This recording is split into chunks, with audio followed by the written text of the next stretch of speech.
আসসালামু আলাইকুম। আজ তৈরি করব আচারি বেগুন। বিসমিল্লাহির রহমানির রহিম। চুলায় একটি ফ্রাই প্যান বসিয়ে তাতে আমি হাফ কাপ সয়াবিন তেল দিয়ে নিয়েছি। এর মধ্যে বেশি কিছু না, শুধুমাত্র লবণ এবং হলুদ মাখিয়ে বেগুনগুলি হালকা ভেজে নিতে হবে। বেগুনটা যেহেতু আমি রান্না করব এই জন্য হালকা ভেজে নিতে হবে, অনেক বেশি না।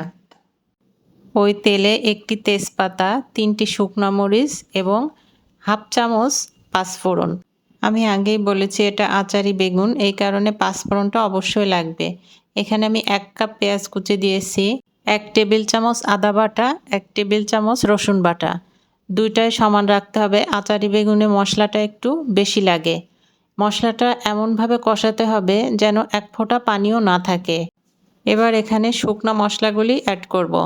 এখানে 2 টেবিল চামচ মরিচের গুঁড়া, 1 চামচ হলুদের গুঁড়া এবং 1 চামচ ধনিয়া গুঁড়া। মশলাগুলি খুব ভালোভাবে কষিয়ে নিতে হবে। আমি সামান্য একটু পানি দিয়ে মশলাটা এমনভাবে কষিয়ে নিয়েছি এর মধ্যে তেল উঠে আসা পর্যন্ত। এই পর্যায়ে ভেজে রাখা বেগুনগুলি মশলার মধ্যে দিয়ে দিতে হবে। আসলে বেগুনটা এমনিতেই খুব সফট জিনিস, এজন্য একদমই পানি কম দিয়ে খুব আলতোভাবে নেড়ে বেগুনটা মশলার সাথে মিশিয়ে নিতে হবে।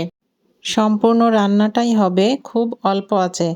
আর যদি বেশি দিয়ে রান্না করা হয় তাহলে বেগুনের মধ্যে মশলার ফ্লেভারগুলি ঢুকবে না।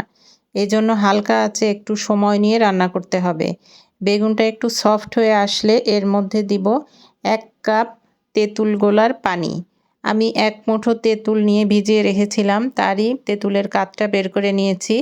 যখন মশলার সাথে বেগুনটা একটু সফট হয়ে আসবে ঠিক সেই সময় এই তেঁতুলের পানিটা দিয়ে দিতে হবে। যেহেতু এটা আচারি বেগুন, তেঁতুলের পানিটা অবশ্যই দিতে হবে। আপনারা দেখেছেন আমি এটার মধ্যে কোনো রকম পানি অ্যাড করি নাই। ঢাকা দিয়ে কিছুক্ষণ রান্না করার পর এটার মধ্যে দিব কাঁচামরিচ এবং যেহেতু তেঁতুলের গোলা দিয়েছি এখানে চিনির পরিমাণটা একটু বেশি লাগবে। এখানে আমি ফুল 1 টেবিল চামচ পরিমাণ চিনি ব্যবহার করেছি। চিনির পরিমাণটা আপনারা আপনাদের টেস্ট অনুযায়ী দিবেন, যেহেতু এটা টক। যারা একটু টক বেশি পছন্দ করেন তারা কম দিবেন। এই আচারি বেগুন এতটাই টেস্টি খাবার, আসলে এটা ভাত বলেন, রুটি, পরোটা, পোলাও যার সাথেই খান এটা এত মজা লাগে, আপনারা না বানিয়ে খেলে বুঝবেন না। আপনারা একবার হলেও এই রেসিপিটা ট্রাই করবেন, আশা করি নিরাশ হবেন না। এটা খুবই সুস্বাদু একটি রেসিপি।